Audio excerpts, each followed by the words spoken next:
ವಿಧಾನಸಭೆ ಚುನಾವಣೆಯಲ್ಲಿ ಧಾರವಾಡದಿಂದ ಸ್ಪರ್ಧಿಸಿ ವಿನಯ್ ಕುಲಕರ್ಣಿ ಗೆಲುವನ್ನ ದಾಖಲಿಸಿದ್ದಾರೆ. ಕಾಂಗ್ರೆಸ್ನಿಂದ ಸ್ಪರ್ಧಿಸಿದ್ದ ವಿನಯ್ ಕುಲಕರ್ಣಿ ಜಯ ಸಾಧಿಸಿದ್ದಕ್ಕೆ ವಿನಯ್ ಅಭಿಮಾನಿಗಳು ದೇವರಿಗೆ ಹರಕೆ ತೀರಿಸಿದ್ದಾರೆ.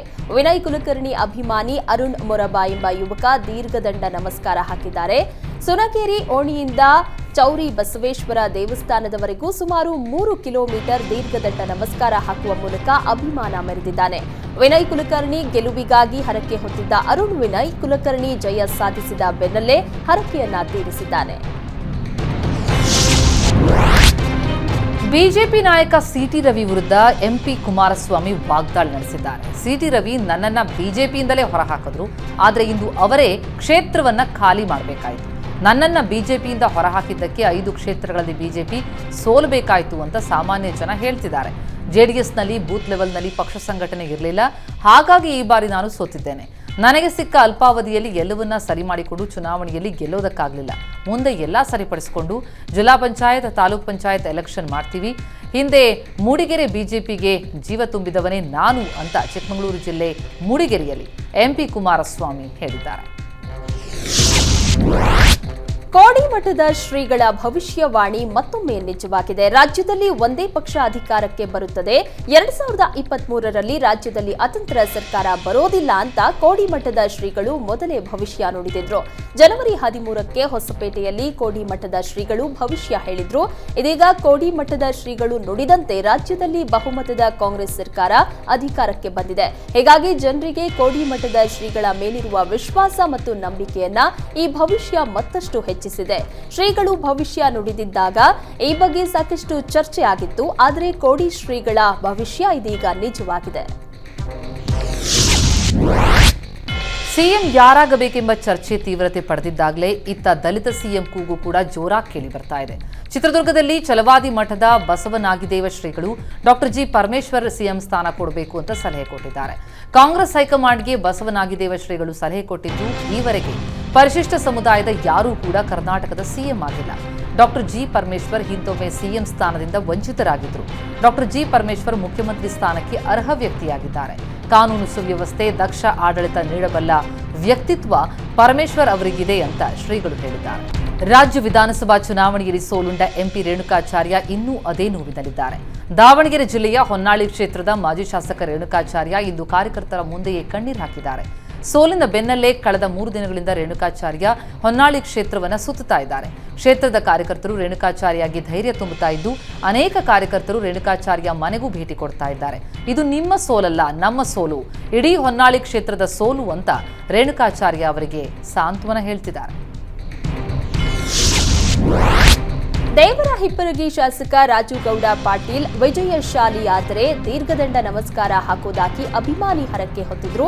ಸದ್ಯ ರಾಜುಗೌಡ ಗೆದ್ದು ಶಾಸಕರಾಗಿ ಆಯ್ಕೆಯಾಗಿದ್ದಾರೆ. ಹೀಗಾಗಿ ರಾಜುಗೌಡ ಅಭಿಮಾನಿ ಹನುಮಂತ ಹೂಗಾರ ತಾಳಿಕೋಟೆ ಕಾಸ್ಕಂತೇಶ್ವರ ಮಠಕ್ಕೆ ಹರಕೆಯನ್ನ ತೀರಿಸಿದ್ದಾರೆ. ದೇವರಹಿಪ್ಪರಗಿಯಿಂದ ತಾಳಿಕೋಟೆವರೆಗೂ ಸುಮಾರು 50 ಕಿಲೋಮೀಟರ್ ದೀರ್ಘದಂಡ ನಮಸ್ಕಾರ ಹಾಕುವ ಮೂಲಕ ಅಭಿಮಾನ ಮೆರೆದಿದ್ದಾರೆ.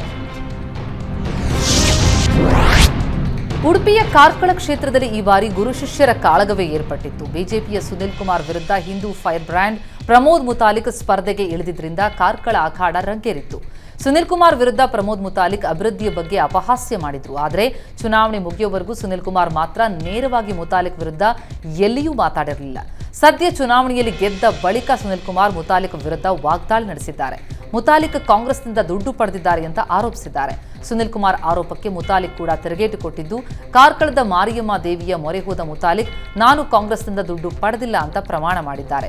ಸುನಿಲ್ ಕುಮಾರ್ ತಮ್ಮ ಆರೋಪವನ್ನು ಸಾಬೀತುಪಡಿಸಬೇಕು, ಇಲ್ಲದಿದ್ದರೆ ಕ್ಷಮೆ ಕೇಳಬೇಕು ಅಂತ ಒತ್ತಾಯಿಸಿದ್ದಾರೆ. ಕಾಂಗ್ರೆಸ್ ತನ್ನ ಪ್ರಣಾಳಿಕೆಯಲ್ಲಿ ಹಲವು ಭರವಸೆಗಳ ಪೈಕಿ 200 ಯೂನಿಟ್ ಉಚಿತ ವಿದ್ಯುತ್ ಎಂದು ಘೋಷಿಸಿತ್ತು. ಸದ್ಯ ರಾಜ್ಯದಲ್ಲಿ ಕಾಂಗ್ರೆಸ್ ಸರ್ಕಾರವೇ ಅಧಿಕಾರಕ್ಕೆ ಬಂದಿದೆ.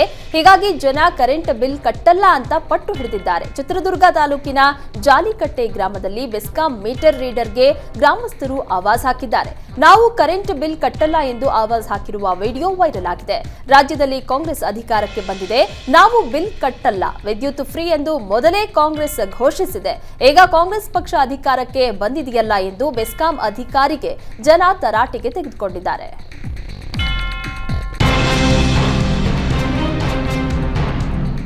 ಕೊಪ್ಪಳ ಜಿಲ್ಲೆಯ ಗಂಗಾವತಿ ಕ್ಷೇತ್ರದ ಕಾಂಗ್ರೆಸ್ ಅಭ್ಯರ್ಥಿ ಇಕ್ಬಾಲ್ ಅನ್ಸಾರಿ ಸೋಲಿಗೆ ಕೊಪ್ಪಳ ಶಾಸಕ ರಾಘವೇಂದ್ರ ಹಿಟ್ನಾಳ್ ಕಾರಣವಾದ್ರಾ ಎಂಬ ಪ್ರಶ್ನೆ ಎದ್ದಿದೆ.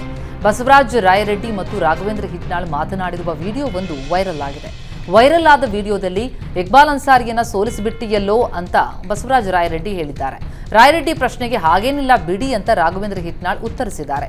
ರಾಯರೆಡ್ಡಿ ಮತ್ತು ಹಿಟ್ನಾಳ್ ಮಾತನಾಡಿದ ವಿಡಿಯೋ ಫುಲ್ ವೈರಲ್ ಆಗಿದ್ದು, ತಾವು ಗೆದ್ದ ಸಂಭ್ರಮದಲ್ಲಿ ಇಕ್ಬಾಲ್ ಅನ್ಸಾರಿ ಸೋಲನ್ನ ಅಪಹಾಸ್ಯ ಮಾಡಿದ್ರಾ ಎಂಬ ಪ್ರಶ್ನೆ ಹುಟ್ಟಿಕೊಳ್ಳುವಂತೆ ಮಾಡಿದೆ. ಚಿತ್ರದುರ್ಗದಲ್ಲಿ ಅಹಿಂದ ಮುಖಂಡರು ಸಿದ್ದರಾಮಯ್ಯ ಪರ ಬ್ಯಾಟ್ ಬೀಸಿದ್ದಾರೆ. ನೀಲಕಂಠೇಶ್ವರ ದೇಗುಲದಲ್ಲಿ ವಿಶೇಷ ಪೂಜೆ ಸಲ್ಲಿಸಿದ ಅಹಿಂದ ಮುಖಂಡರು ಸಿದ್ದರಾಮಯ್ಯಗೆ ಸಿಎಂ ಸ್ಥಾನ ನೀಡುವಂತೆ ಆಗ್ರಹಿಸಿದ್ದಾರೆ.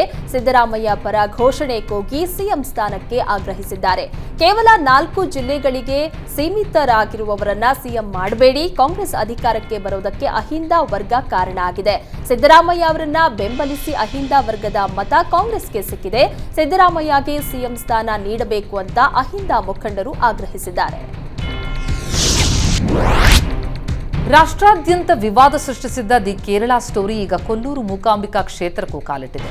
ಕೊಲ್ಲೂರಿನಲ್ಲಿ ಕೇರಳ ಸ್ಟೋರಿ ಪ್ರಚಾರ ನಡೆಸಿದ್ದು ಕೇರಳ ಭಕ್ತರಿಗೆ ಪೋಸ್ಟರ್ ಮೂಲಕ ಸ್ವಾಗತ ಕೋರಲಾಗ್ತಾ ಇದೆ.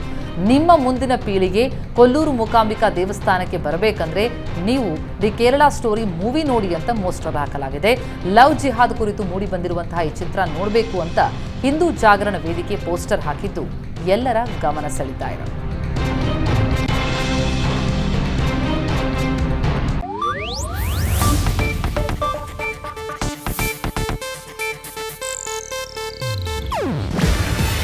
ಇದು ಏಷ್ಯಾನೆಟ್ ನ್ಯೂಸ್ ನೆಟ್ವರ್ಕ್ ಪ್ರಸ್ತುತಿ.